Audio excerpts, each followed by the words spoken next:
मेरी शादी एक युवा सुंदर लड़की से हुई थी। मैं बहुत खुश था। लेकिन शादी के 2 महीने बाद मुझे रोजी रोटी कमाने के लिए विदेश जाना पड़ा। वह बहुत रोने लगी। मुझसे कहने लगी कि मत जाओ। मुझे लगा जैसे वह डरी हुई है। मैंने डर की वजह पूछी तो वह घबरा गई। मेरा विदेश जाना मजबूरी थी। मैं चला गया। लेकिन वह मुझसे बात भी नहीं करती थी। 5 महीने बाद जब मैं गुस्से में वापस आया, अपने घर आए, यह सोचकर कि उसका दिमाग ऐसे अच्छे से ठीक करूंगा, तो देखा कि मेरे घर पर एक बड़ा सा ताला लगा हुआ था। मैं हैरान रह गया और पड़ोसियों से पूछा कि मेरी पत्नी और घरवाले कहाँ गए। अभी मैं पूछ ही रहा था कि घर के अंदर से हल्की सी चीख सुनाई दी। मैं तुरंत ताला तोड़कर अंदर गया तो जो नजारा देखा, उसे देखकर मेरी आंखें फटी की फटी रह गई। मैं जैसे ही वापस जाने के लिए मुड़ा, मेरे दिल को अजीब सी बेचैनी महसूस हुई। ऐसा लगा जैसे मैं यहाँ कुछ छोड़कर जा रहा हूँ। मुझे यहाँ से नहीं जाना चाहिए। मैंने घबरा कर चारों ओर देखा। मोहल्ले वाले अपने अपने घरों में वापस जा चुके थे। जब उन्हें पता चला कि मैं विदेश से वापस आ गया हूँ, तो सभी मुझसे मिलने आए थे। लेकिन दरवाजे की ओर इशारा करते हुए बोले कि तुम्हारे जाने के कुछ महीने बाद ही यहाँ ताला लग गया था। इसके बाद हमने कभी किसी को भी इस घर में आते या जाते नहीं देखा। पता नहीं तुम्हारी पत्नी कहाँ पर चली गई। यह बातें सुनकर मेरे रोंगटे खड़े हो गए। लेकिन मैं संयम से खड़ा रहा। मेरे दिमाग में यह भी चल रहा था कि पता नहीं मेरी पत्नी के साथ क्या हुआ होगा। जब मैं अपने घर गया तो मेरी माँ ने भी दुख जताया और कहा, तुम्हारे जाने के बाद मैंने प्रिया से कहा था कि मेरे पास आकर रह लो, लेकिन उसने मना कर दिया।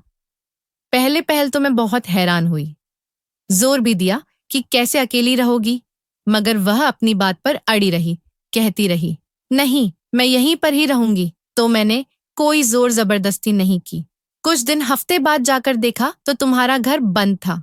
दरवाजे पर एक बड़ा सा ताला लगा हुआ था। जब लोगों से पूछा तो उन्हें भी कुछ नहीं पता था। यह बातें जैसे जैसे मैं सुनता जा रहा था, उतना ही परेशान होता जा रहा था। मेरी माँ मुझे समझा रही थी कि चलो, कोई बात नहीं, मिल जाएगी, और अगर ना भी मिली तो वह खुद छोड़कर गई होगी। उसके पीछे खुद को मत परेशान करो, अपने आप को मत थकाओ और चैन से रहो। मैं नींद की गोली खाकर सोने चला गया। कुछ देर की कोशिश के बाद नींद भी आ गई। पता नहीं मैं कितनी देर तक यूं ही सोता रहा।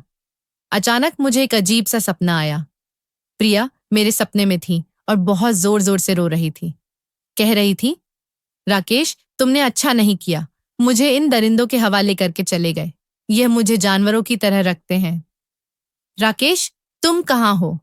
भगवान का वास्ता है, मुझे बचा लो। यह कहते ही वह फूट फूट कर रोने लगी। मैं उसे दिलासा देने के लिए जैसे ही आगे बढ़ा, मेरी आंख खुल गई और मेरा सपना टूट गया। मैंने जोर से प्रिया को पुकारा, लेकिन वह केवल मेरे ख्वाब में थी, हकीकत में नहीं। मैं बौखलाकर इधर उधर देखने लगा और खुद को अपने कमरे में बिस्तर पर पाया। तुरंत उठकर पानी का एक गिलास उठाया और पानी पिया। इसके बाद मैं मोबाइल लेकर घर से बाहर निकल आया। कुछ समझ नहीं आ रहा था कि कहाँ जाऊं और कहाँ नहीं। बेचैनी में फिर वापस अपने पुराने घर चला आया। ताला अब भी वैसे ही लगा हुआ था, बल्कि अब उस पर हल्का फुल्का सा जंग भी दिखाई दे रहा था। मेरे पास उस ताले की चाबी थी। मैंने चाबी से ताला खोला तो पूरा घर वीरान पड़ा था। मैं अंदर गया तो देखा कि सारे कमरे बंद थे। उन्हें खोलकर देखा तो सब कुछ इधर उधर बिखरा हुआ था। प्रिया के कपड़े, मेकअप का सामान ड्रेसिंग टेबल पर यूं ही पड़ा था, जैसे वह अभी अभी तैयार होकर कहीं गई हो। उसके कपड़े भी इधर उधर फैले हुए थे। किचन में गया तो वहां भी कोई सब्जी चूल्हे पर रखी थी, मगर अब उसमें से सड़न की बदबू मार रही थी, यानी बदबू आ रही थी। पानी का गिलास, चाय के झूठे बर्तन, जैसे जैसे मैं देखता जा रहा था, एक अजीब सी घबराहट हो रही थी। पूरा घर ऐसा लग रहा था जैसे कोई बस कुछ देर के लिए घर से बाहर गया हो और फिर कभी वापस ना आया हो। मैं वहीं खड़ा खड़ा प्रिया की माँ को फोन लगाया तो वह रोने लगी।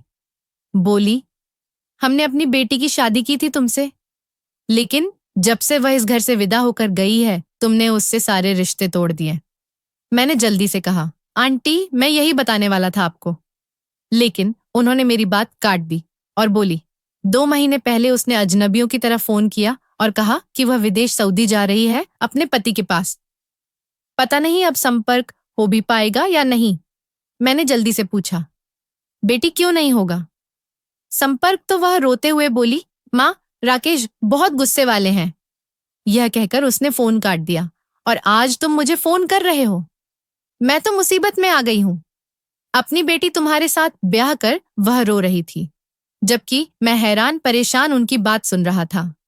मैंने प्रिया को अपने पास सऊदी नहीं बुलाया और ना ही मैंने उसे कभी मना किया कि वह अपने घर वालों से कोई संपर्क न रखे।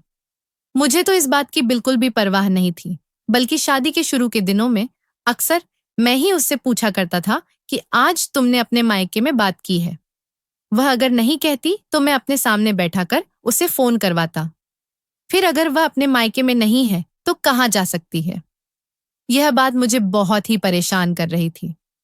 मैंने फोन काटकर 1-2 और जान पहचान वालों को फोन किया, मगर उन्होंने भी साफ इनकार कर दिया कि उन्हें मेरी पत्नी के बारे में कुछ नहीं पता। मैं वहीं चारपाई पर सिर पकड़कर बैठ गया। काफी देर बाद उठा, लेकिन वहां से हासिल भी क्या होना था? मुझे एक अजीब सा एहसास हुआ, जैसे प्रिया यहीं कहीं मौजूद हो। मगर मैंने तो पूरा घर छान मारा था और वह मुझे कहीं नहीं मिली। लेकिन उसकी खुशबू और एक एहसास मुझे वहां से जाने नहीं दे रहा था। कुछ देर और वहीं रुकने के बाद मैं चुपचाप बाहर निकल आया। अब मेरा रुख पास के थाने की ओर था। वहां मैंने प्रिया की गुमशुदगी की सूचना दी, तो उन्होंने रिपोर्ट तो लिख ली, मगर मुझे कोई हिम्मत बंधाने वाला जवाब नहीं दिया। उनके मुताबिक लड़की को गुम हुए काफी वक्त हो चुका है। अब जिसने उसे उठाया होगा या जहां वह जाना चाहती थी, वह वहां पहुंच चुकी होगी। आपको यह रिपोर्ट गुमशुदगी के तुरंत बाद ही लिखवानी चाहिए थी, लेकिन आपने लापरवाही की। अब हम कोई गारंटी नहीं दे सकते। हाँ, कोशिश जरूर करेंगे कि आपकी पत्नी को ढूंढ सके। मैं वहां से भी मायूस होकर बाहर निकल आया। बाहर देखा तो एक जगह भारी भीड़ लगी थी। लोग वहां खड़े होकर बातें कर रहे थे। शायद कोई तांत्रिक बाबा शहर में नया आया था और अपनी बातों की वजह से मशहूर हो चुका था। मैंने सिर झटककर वहां से निकलने का इरादा किया। तभी एक आदमी की बात मेरे कानों में पड़ी। अरे, जब से मैंने इस बाबा के चरणों को छूकर आशीर्वाद लिया है, मेरी तो सारी परेशानियां तुरंत ही हल हो गई। अब तो बस यही दुआ है कि वह मेरे लिए भी कुछ बोल दें। मुझे यकीन है मेरी बड़ी से बड़ी समस्या भी हल हो जाएंगे। मैंने अचंभे से उन दोनों महिलाओं को देखा जो ना जाने किस सोच की दुनिया में थी। यही दुआ अगर वे घर बैठकर करती तो शायद उन्हें वजह लंगर और चढ़ावा देने की नौबत ही ना आती। जाहिर था लोग अंधविश्वास के जाल में फंसे थे।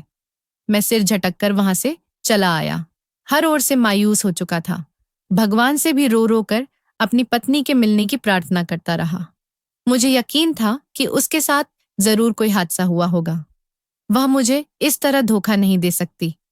मेरी शादी माँ ने अपनी पसंद से की थी। मुझे उस पर कोई ऐतराज नहीं था। शादी के तुरंत बाद ही मेरी सऊदी में नौकरी लग गई। जब मेरी माँ को यह बात पता चली तो वह बहुत खुश हुई, लेकिन प्रिया रोने लगी। मैंने उसे चुप करवाया तो वह नरमी से बोली, मैं नहीं चाहती कि आप मुझे छोड़कर विदेश जाएं। आपके बिना मैं अकेली रह जाऊंगी। क्या करूंगी मैं? मैंने उसे बहुत दिलासा दिया। फिर मेरे जाने के दिन नजदीक आ गए तो मैं पैकिंग में पूरी तरह उलझ गया। उन दिनों मैंने ध्यान नहीं दिया कि प्रिया बहुत खोई खोई सी लग रही है। वह एक दिन सोचते हुए बोली, राकेश, क्या आप मेरा हालचाल लेते रहेंगे पीछे? क्यों, क्या हुआ? मैंने हैरानी से पूछा तो उसने अपने दिल पर हाथ रखकर कहा, राकेश, मुझे कुछ अच्छा नहीं लग रहा। ऐसा लग रहा है कि जब आप चले जाएंगे तो कुछ बहुत बुरा हो जाएगा। उसकी बात का मतलब मैं उस वक्त नहीं समझ पाया था। वह बहुत डरी हुई लग रही थी। कहने लगी, मुझे बचपन से ही सच्चे सपने आते हैं। यह बात उसने 1-2 बार पहले भी बताई थी, मगर मैंने ज्यादा ध्यान नहीं दिया था। अब जब उसने दोबारा वही बात कही तो मैंने हैरत से पूछा, कुछ देखा है तुमने ख्वाब में? वो उलझकर बोली, यही तो समस्या है। ख्वाब में जो संकेत होता है उसे मैं समझ नहीं पाती। जब वह घटना घट जाती है तभी उस संकेत का अर्थ समझ में आता है। बस अब मैंने ऐसा सपना देखा है जैसे मैं आपको हवाई अड्डे पर छोड़कर किसी कुएं में गिर रही हूं और आप भी मुझे नहीं बचा पा रहे हैं। फिर दृश्य बदल गया और एक और सपना आया, जैसे मैं बेहोश पड़ी हूं और मेरे चारों ओर बहुत से लोग हैं। मैं सभी की बातें सुन रही हूं। हर कोई मुझसे बात करना चाहता है। वह सोचते हुए यह सब कह रही थी। मैं जो अपना बैग पैक कर रहा था, अचानक उसके पास आया और कहा, यह कैसा सपना है?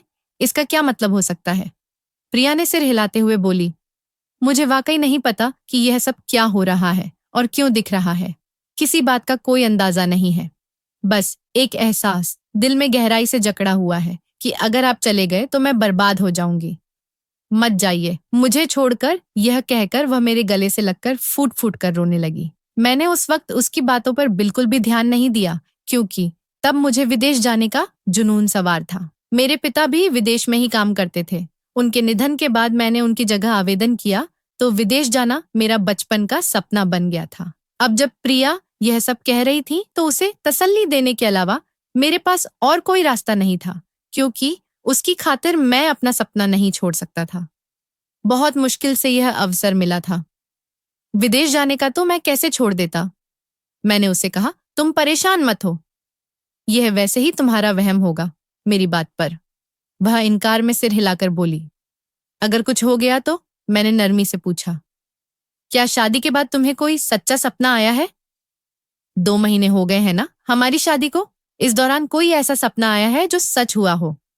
इस पर प्रिया ने सिर हिलाकर बोली, नहीं, कुछ भी नहीं, बल्कि सपने आना ही बंद हो गए हैं। इस पर मैंने गहरी सांस लेते हुए कहा, फिर क्यों परेशान हो रही हो सकता है तुम मानसिक रूप से थकी हुई हो, इसलिए यह सब तुम्हारे मन की कल्पना हो। और अगर तुम अच्छा सोचोगी तो ऐसा कुछ भी नहीं होगा।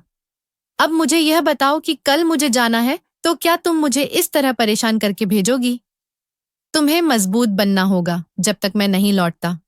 तुम्हें हर बात का सामना अकेले करना होगा। समझ रही हो ना मैं क्या तुम्हें बता रहा हूं? उसने सिर हिलाकर हामी भरी। शादी के तुरंत बाद ही मेरी माँ ने हमें अलग कर दिया था। बड़े भाई का अलग घर था और मेरा भी माँ चाहती थी कि भविष्य में कोई झगड़ा ना हो, इसलिए सबको अलग कर दिया, ताकि अगर कोई खुशी या त्योहार हो तो सब मिल सके। मेरे समझाने पर वह शांत हो गई।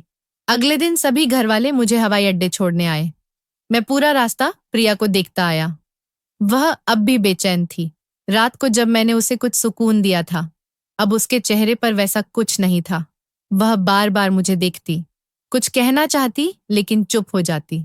लेकिन मैंने बड़ी खूबसूरती से उसकी सारी बेचैनी को नजरअंदाज कर दिया, क्योंकि उस वक्त मेरा ध्यान सिर्फ विदेश जाने पर था। मुझे लगा कि वहां जाकर हमारी जिंदगी पूरी तरह बदल जाएगी। काश उस समय मैं रुक जाता, अपनी पत्नी के ख्वाब को समझने की कोशिश करता, तो आज मेरे घर में मेरी पत्नी मौजूद होती। हे भगवान, अब मैं क्या करूं? कहाँ जाऊं? करीब 1 हफ्ता बीत चुका था और यह पूरा हफ्ता मैंने गहरे मानसिक तनाव में बिताया। वहां पर भी मुश्किल से 1 महीने तक ही मेरी प्रिया से बात हो सकी। उसके बाद उसका मोबाइल और नंबर दोनों ही बंद हो गए थे। व्हाट्सएप पर भी वह ऑनलाइन नहीं आ रही थी।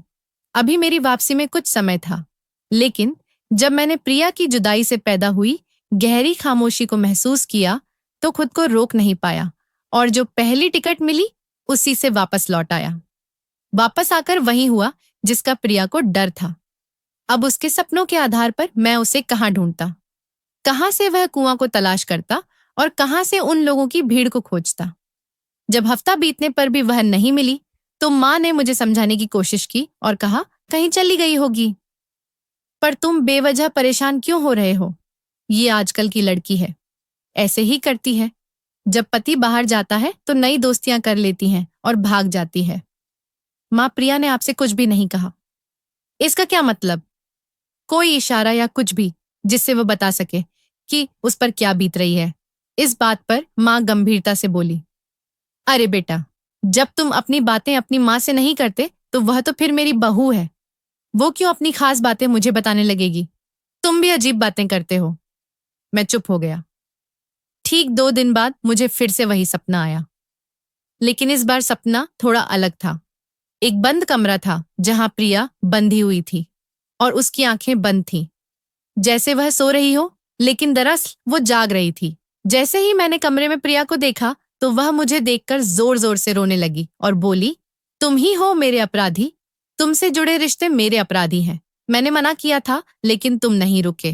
तुमने मेरी कोई खबर नहीं ली और मैं यहाँ हर रोज मरती रही। मुझे यहाँ से बाहर निकालो। राकेश, तुम्हें भगवान का वास्ता है, मुझे इस नरक से बाहर निकालो। वो देखो, वो लोग मेरी जान के पीछे पड़े हैं। राकेश, मुझे उनके सवालों से बचा लो। मुझे झकझोरते हैं, वे यातनाएं देते हैं। उसने हाथ से एक और इशारा किया तो मैंने गर्दन घुमाकर देखा। वहां एक बहुत बड़ी दीवार में लगी खिड़की थी, जहां अनगिनत लोग खड़े प्रिया को पुकार रहे थे। वो बार बार मुझे बुला रही थी कि मुझे यहाँ से ले चलो, ये लोग मुझे मार डालेंगे। मैं आश्चर्यचकित होकर वहां खड़ा, वह सारा दृश्य अपनी आंखों से देख रहा था। लोगों की भीड़ लगातार बढ़ती जा रही थी। फिर उन सब ने मिलकर दीवार में लगी बड़ी खिड़की एक झटके में तोड़ दी और इंसानों का एक बड़ा सैलाब प्रिया की ओर भागा। वो चिल्लाने और रोने लगी। इससे पहले कि मैं उसे बचाने के लिए वहां जाता, वो लोगों में कहीं खो गई। बस उसी सपने के बाद मेरी नींद खुल गई। मैंने इधर उधर देखा तो आज भी अपने कमरे में ही था। यह कैसे सपने आ रहे हैं? क्या मुझे कोई संकेत मिल रहा है जिससे मैं प्रिया को ढूंढ सकूं, या फिर यह सपने मेरे दिमाग की उपज है? मैं बाहर आया तो माँ आंगन में बैठी थी। मैं उनके पास जाकर उनकी गोद में लेट गया और रोने लगा। जैसे जैसे वह मुझे दिलासा दे रही थी, वैसे ही मेरी रुलाई और तेज होती जा रही थी। माँ, मैं ही हूं अपराधी प्रिया के खोने का। वह मुझे मना करती रही कि मत जाओ। मुझे छोड़कर कहती थी अगर गए तो मेरे साथ कुछ बहुत बुरा होगा। लेकिन मैंने उसकी एक भी बात नहीं सुनी। उस वक्त मेरे ऊपर विदेश जाने का जुनून सवार था और मैं किसी भी हालत में वो सुनहरा मौका हाथ से जाने नहीं देना चाहता था। लेकिन अब क्या करूं? वहां जाकर अपनी पत्नी को ही खो चुका हूं। मां मुझे संभालने की बहुत कोशिश करती। वो अक्सर मेरा ध्यान मानवी से हटाने में लगी रहती ताकि मैं बेवजह सोच सच कर पागल ना हो जाऊं। एक दिन मैं अपने घर यूं ही बैठा हुआ था जब माँ की एक बहुत पुरानी सहेली हमारे घर आई। अरे राकेश, तुम कब वापस आए? भला मैं यहाँ ना आती तो तुम मुझे मिलते भी नहीं। मैं चुप ही रहा। अब जब से प्रिया लापता हुई थी, मैं लोगों की बातों का बहुत कम जवाब देता था। तब तक माँ भी वहां आ चुकी थी। वो नरमी से बोली, अरे रिश्तेदार को लेकर जाती हो, अपने बेटे को भी साधु जी के पास लेकर जाओ। देखो तो पता नहीं क्या परेशानी है, इतना गुमसुम सा हो गया है। कैसी माँ हो, तुम लेकर नहीं गई क्या? साथ ही उस औरत ने मुझे देखा और अफसोस से अपना सिर नम में हिलाने लगी। बताओ बेटा, गए नहीं क्या तांत्रिक बाबा जी के पास? अरे भगवान पर बहुत श्रद्धा है, उसकी बहुत करामत है। उनके पास जो भी अपनी परेशानी लेकर जाता है, बस फिर वह उसे सपना देकर तुरंत हल बता देती है। मुझे इन बातों पर विश्वास नहीं था। मैंने बिना लाग लपेट के कहा, मुझे यह सब अच्छा नहीं लगता। वो औरत जो मेरे निजी मामलों में दखल देने की कोशिश कर रही थी, मेरे जवाब पर झम्पी सी हंसी हंसते हुए बोली, अच्छा मत मानो, चलो मुझे ही बता दो कि तुम परेशान क्यों हो। मैं ही दुआ कर दूंगी। तुम्हारे लिए आखिर दुआ तो कर ही सकते हैं ना। तुम्हारी माँ ने भी मेरे लिए बहुत दुआएं की थी और आज देखो मेरी संतान स्वस्थ है। डॉक्टरों ने तो कह दिया था कि बच्चा नहीं होगा। तुम्हारी माँ का बड़ा कर्ज है। मुझ पर बताओ क्या बात है? वो औरत अजीब चिपकू स्वभाव की थी, बेवजह ही जानकारी लेने के लिए उतावली हो रही थी। मेरी पत्नी नहीं मिल रही है और मेरा मानसिक संतुलन बहुत बिगड़ रहा है। बेहतर होगा आप अपने सुझाव अपने पास रखें। अगर आप माँ से मिलने आई हैं तो सिर्फ उन्हीं से मिलें। आसपास के मामलों में झांकने की तकलीफ ना करें। यह कहकर मैं वहां से जाने लगा जब वह औरत पीछे से बोली, अरे भैया, बड़े ही तेज मिजाज के लगते हो।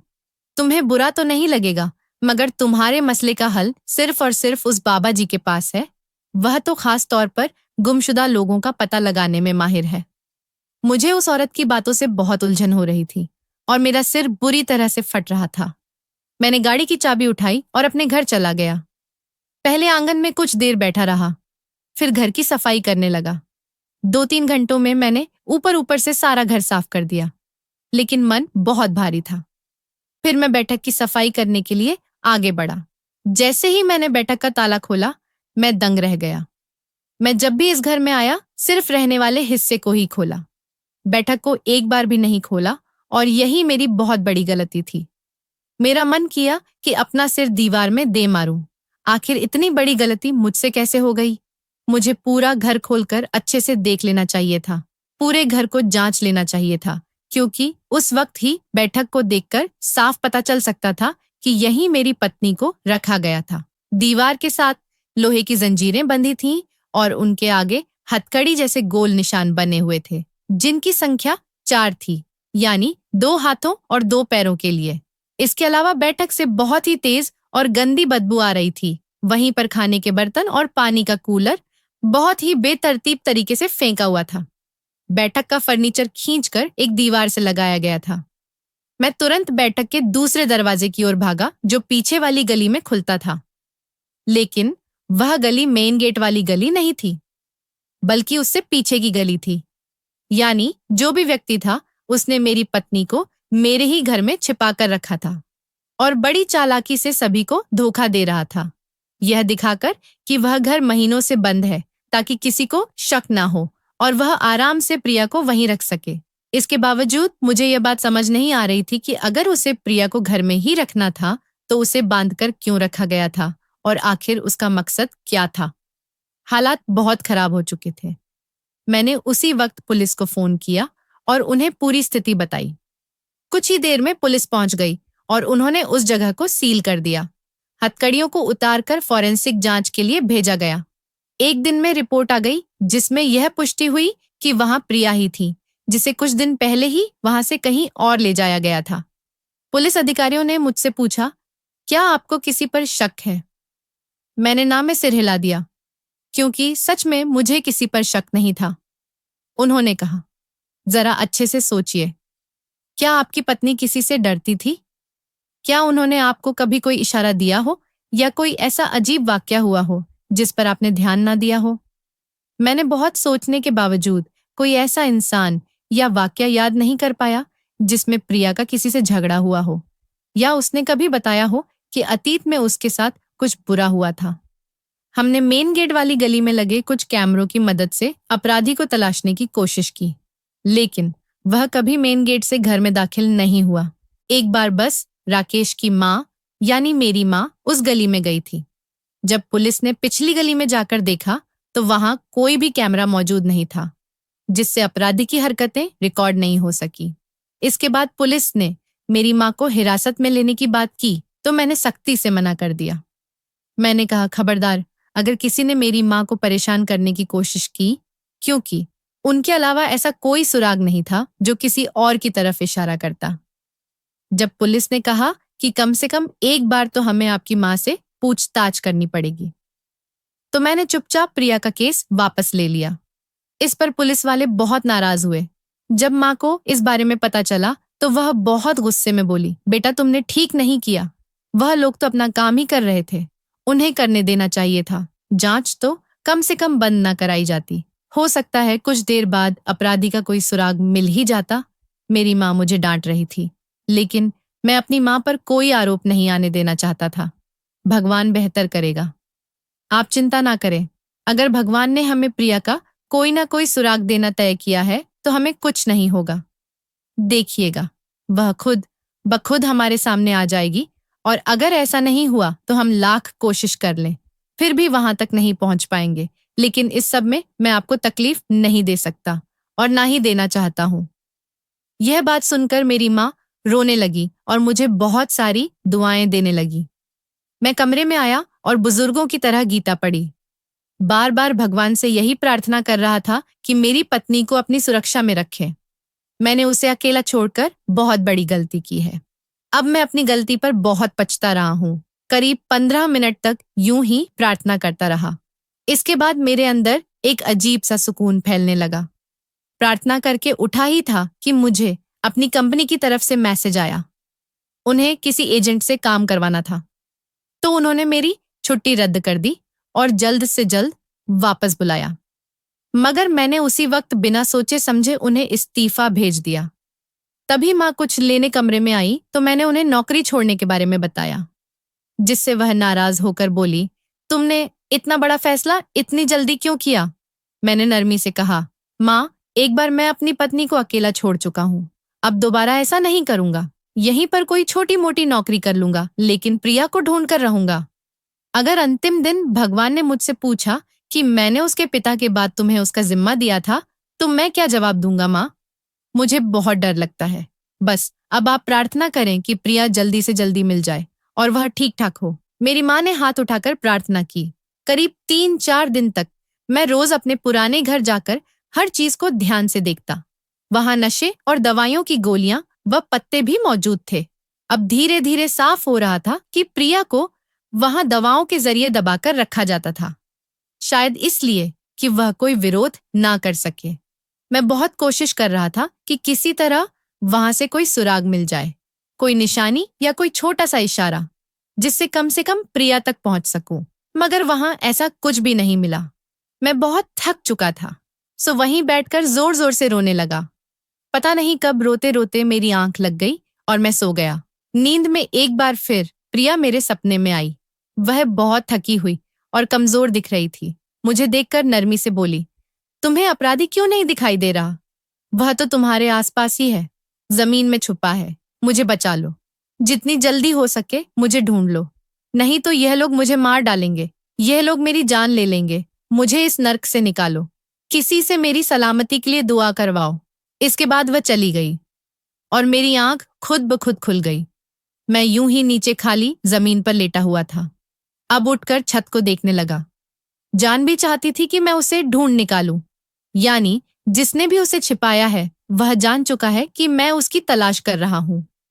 अगर जल्द से जल्द मैं अपनी पत्नी को नहीं ढूंढ सका तो वे उसे सचमुच मार डालेंगे।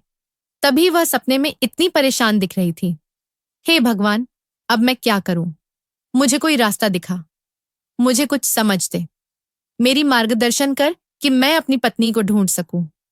यूं ही प्रार्थना करते करते मैंने घर के सारे कमरों को ताला लगाया और बाहर निकल आया। मैं अभी मोहल्ले से बाहर निकला ही था कि मुझे प्रिया की सहेली दिखाई दी। मुझे देखकर वह जल्दी से प्रिया के बारे में पूछने लगी।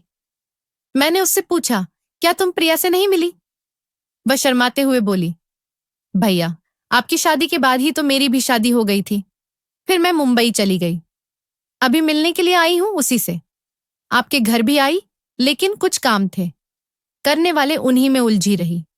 जब मैं आपकी ओर आ रही थी, मैंने उदास लहजे में कहा, नहीं सीमा, कोई जरूरत नहीं। वो हैरानी से मुझे देखते हुए बोली, क्या हुआ भैया, सब ठीक है? आप परेशान लग रहे हैं क्या? प्रिया ठीक है, और आंटी की तबीयत कैसी है? मैंने नम में सिर हिलाया और खुद को संभालते हुए कहा, सीमा, प्रिया खो गई है, वो नहीं मिल रही। अरे ऐसे कैसे खो गई? कोई छोटी बच्ची तो नहीं जो आप यूं ही परेशान हो रहे हैं। मोहल्ले में ही किसी घर में गई होगी, अभी आ जाएगी। उसकी बात सुनकर मेरी आंखों में अनायास ही आंसू आ गए, जिन्हें मैंने बेरहमी से पोंछते हुए कहा, नहीं, वो आपकी बहन खोई नहीं है। उसे तकरीबन 2.5 महीने हो चुके हैं। फिर वहीं खड़े खड़े मैंने सीमा को संक्षेप में सारी बात बताई। वो गम से कुछ बोल ही नहीं सकी। मैंने कहा, सीमा, तुम तो प्रिया की दोस्त थी, क्या तुम मेरी कुछ मदद कर सकती हो? वो जल्दी से बोली, जी भैया, आप बताइए, मैं आपकी हर तरह की मदद के लिए तैयार हूं। मुझे यकीन नहीं होता कि वह छोटी सी हंसमुख प्रिया यूं अचानक गायब हो सकती है। भैया, क्या कभी प्रिया ने शादी से पहले या शादी के बाद कुछ बताया? मतलब कोई झगड़ा या किसी ने तंग किया हो या कुछ भी, कोई भी छोटी बात। अगर उसने इस बारे में कुछ बताया हो तो भगवान का वास्ता बताइए। वो सोचते हुए बोली, भैया बताया तो था, लेकिन अगर मैं आपको बताऊंगी तो शायद आपको अच्छा नहीं लगेगा। मुझे नहीं लगता कि यह बात मुझे आपसे करनी चाहिए। मैंने तुरंत कहा, तुम परेशान मत हो, जो भी बात हो खुलकर बताओ। मैं हर बात सुनने के लिए तैयार हूं। बस भगवान का नाम लेकर कुछ तो इशारा दे दो, जिससे मैं अपनी पत्नी तक पहुंच सकूं। पता नहीं वह किस हाल में होगी। सीमा मुझसे कहने लगी, भैया माफ करिए, लेकिन एक बार प्रिया ने बताया था कि आंटी का व्यवहार उसके साथ ठीक नहीं था। मैंने उसकी बात काटते हुए कहा, माँ का व्यवहार क्यों ठीक नहीं होगा? माँ ने तो शुरू से ही हमें अलग कर दिया था। फिर जब वह अलग घर में रह रही थी तो माँ उसे क्यों तंग करेंगी? वो धीरे से बोली, तभी तो मैं आपको बताना नहीं चाह रही थी, क्योंकि वह आपकी माँ है। पर अपनी माँ के बारे में कोई भी बुरी बात इंसान सहन नहीं कर सकता, फिर चाहे वह आप हो या मैं। बाकी आपने कोई और बात पूछी तो मुझे बस यही बात याद आई। इसके अलावा मुझे याद नहीं कि प्रिया का कभी किसी से झगड़ा हुआ हो या उसका कोई करीबी दोस्त रहा हो। यह कहकर वह चुप हो गई। मैंने जल्दी से कहा, नहीं, मुझे बताओ माँ कि क्या बात करती थी तुमसे? प्रिया, पता नहीं भैया, मुझे ठीक से याद नहीं, लेकिन उसने बताया था कि आंटी उसे कुरेदती थी। उन्होंने यह भी कहा था कि तुम्हें सच्चे सपने आते हैं। तभी मैंने तुम्हें अपनी बहू बनाकर लाया है, ताकि तुम हमारे लिए कोई रास्ता दिखा सको। आंटी उसे मजबूर करती थी, कभी अपना कोई इरादा बताकर, कभी किसी सहेली या रिश्तेदार का जिक्र करके कि इसका हल बताओ। प्रिया सपने में कुछ देखने से इनकार करती थी, कहती थी कि यह मेरे अधिकार में नहीं है। लेकिन आंटी कहती थी कि तुम जानबूझकर मना कर रही हो, जबकि तुम्हें सब कुछ दिखता है।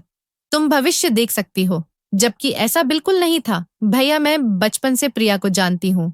उसे सच्चे सपने कभी कभार ही आते थे। बस एक बार उसने आंटी के बारे में यह सब बताया था।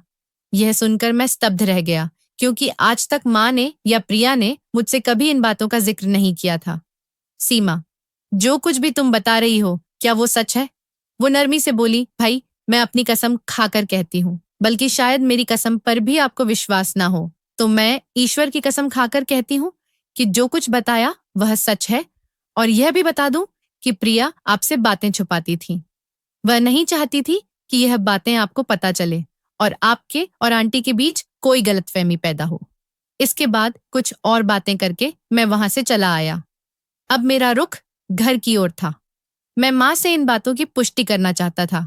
सीमा ने कसम तो खा ली थी, लेकिन जब तक मैं अपनी माँ से इन बातों की सच्चाई की जांच पड़ताल ना कर लेता, मुझे चैन नहीं मिलना था।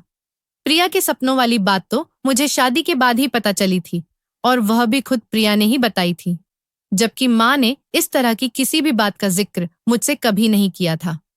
मुझे याद था कि मेरी बहन ने एक बार बातचीत के दौरान बताया था कि जब दोनों की शादी नहीं हुई थी, तब उसका एक गहना कहीं खो गया था।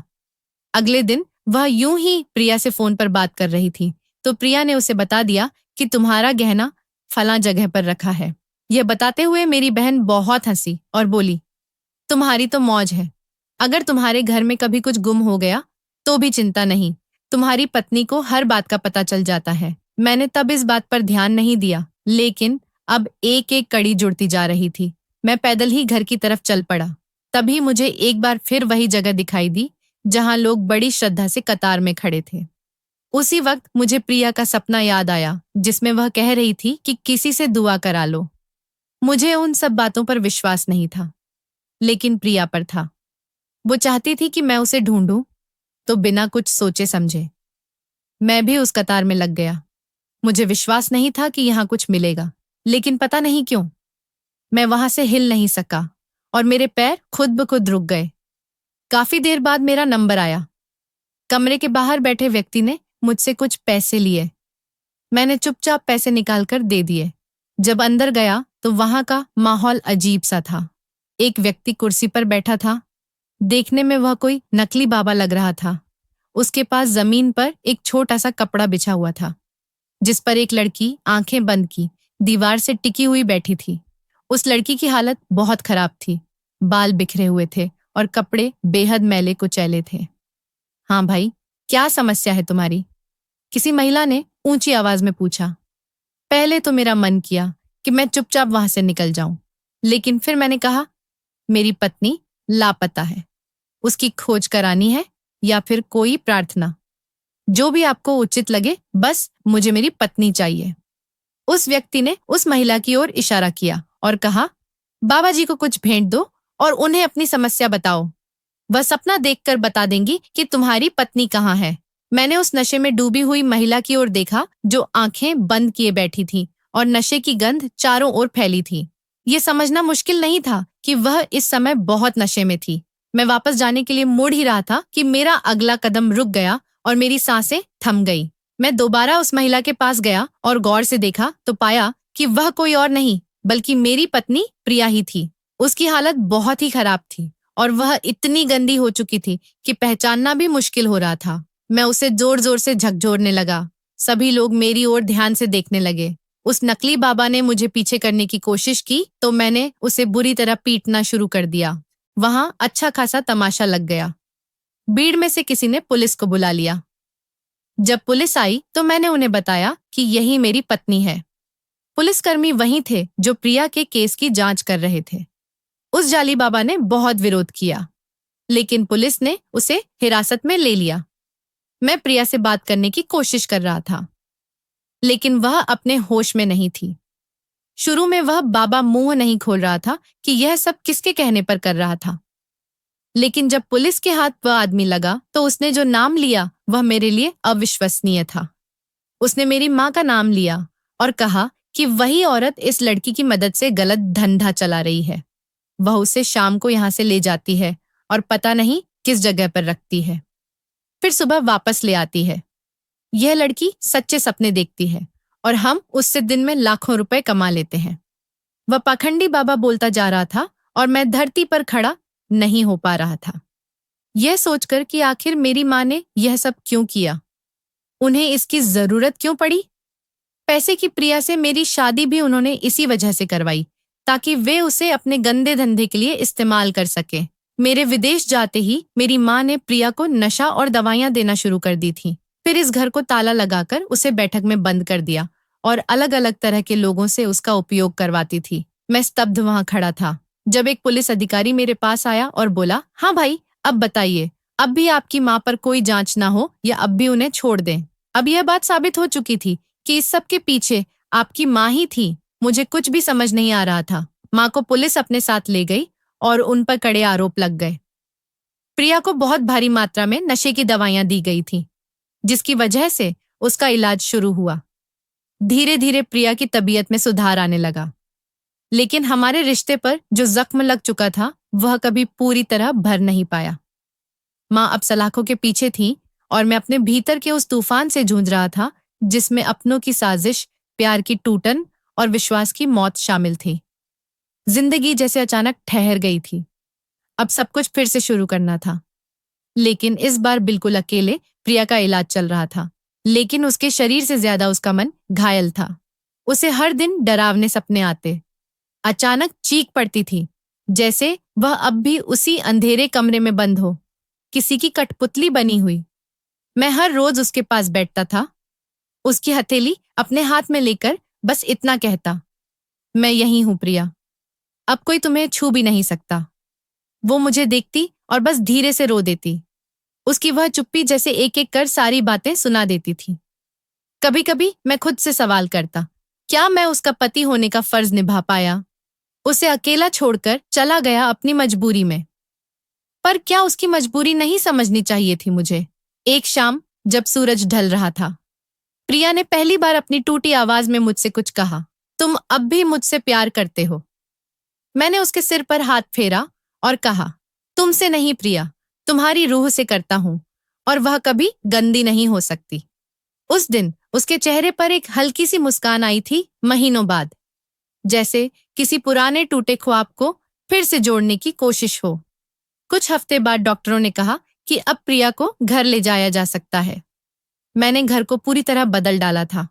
दीवारों के रंग, पर्दे, सजावट, ताकि कोई भी कोना उसे पुराने दर्द की याद ना दिला सके। लेकिन सबसे मुश्किल था उसके दिल के अंदर जो कुछ टूटा था उसे जोड़ना। वो अब भी डरी डरी रहती, किसी की आहट से चौंक जाती, कभी माँ की तस्वीर देखकर सिहर जाती।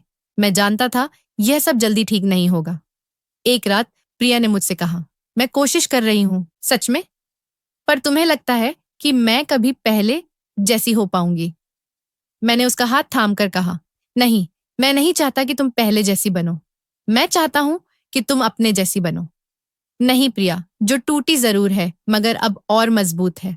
उसने मेरी आंखों में देखा और पहली बार खुद मुझे गले लगाया। उस दिन पहली बार मुझे लगा कि शायद हम फिर से जीना सीख सकते हैं।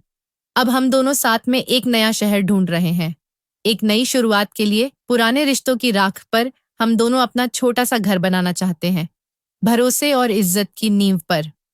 प्रिया अब पहले से बेहतर है। वो अब भी बहुत कुछ नहीं कहती, लेकिन उसकी खामोशी में अब दर्द नहीं, सुकून होता है। मैं अब भी हर रात उसके माथे को चूमकर यही दुआ करता हूँ, हे भगवान, इस बार अगर उसे कोई सपना दिखे तो सिर्फ अच्छा हो, सिर्फ सच्चा हो। तो दोस्तों, इस कहानी का नैतिक संदेश यह है कि अंधविश्वास, लालच और अपने स्वार्थ के लिए किसी के जीवन से खिलवाड़ करना एक दिन सामने आ ही जाता है। सच्चाई चाहे जितनी भी छुपाई जाए, अंत में उजागर होती ही है। किसी के सपनों, रिश्तों और भावनाओं के साथ धोखा देना सबसे बड़ा अपराध है और इसका परिणाम न केवल कानून देता है, बल्कि समय और नियति भी बहुत कठोर सजा देते हैं। तो दोस्तों, यह थी आज की कहानी। इस कहानी के बारे में आपकी क्या राय थी, यह कमेंट बॉक्स में जरूर बताइए। अगर आपको कहानी पसंद आई हो तो वीडियो को लाइक करें और चैनल को सब्सक्राइब करें और बेल आइकन पर क्लिक करके इसे ऑल पर सेट करें ताकि आपको नए वीडियो की सूचना तुरंत मिल जाएगी। धन्यवाद दोस्तों।